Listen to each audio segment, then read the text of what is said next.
Над 300 сведоци, илјадници документи, 68 осомничени луѓе и 3 фирми за 10 дена треба да заврши истрагата за големата трагедија во Кочани во која живи и изгореа 62 млади животи. Кон средината на јуни обвинителите ќе решат дали за сите 68 ќе има обвиненија и зашто ќе се гонат. Првиот човек на републичкото обвинителство, Љупчо Коцевски, соопшти дека се работи за многу обемна истрага која во моментов е во сензитивна фаза, но сепак забрзо очекува нејзино финиширање. Се надеваме за 10 дена и треба да заврши истрагата, со тоа што после ќе има увид од браната и некаде таму во средината на месец јуни се чека јавна обвинителска одлука.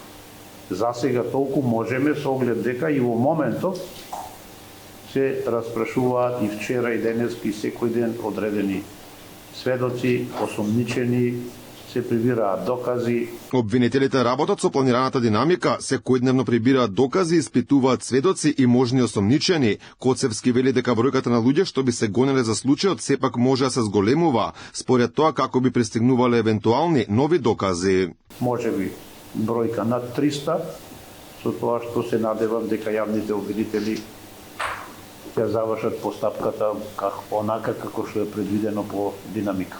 Во моментов јавните обвинители работат околу прибирање на докази. Доколку евентуално од тие докази произлезе нешто друго на нови осомничени, нови действија, истрагата ќе се прошири без разлика дали во ова или понатаму.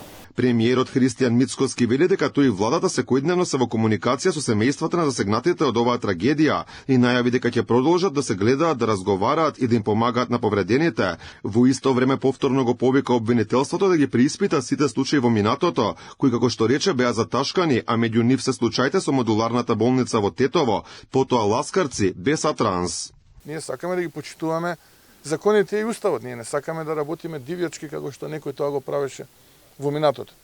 Апсолутно, додека јас сум премиер, гарантирам правда за секого. Нема граѓани од прв и втор ред, сите сме исти пред уставот и законите. Секој кој што има и најмала вина, вклучително и јас, да биде одговорен.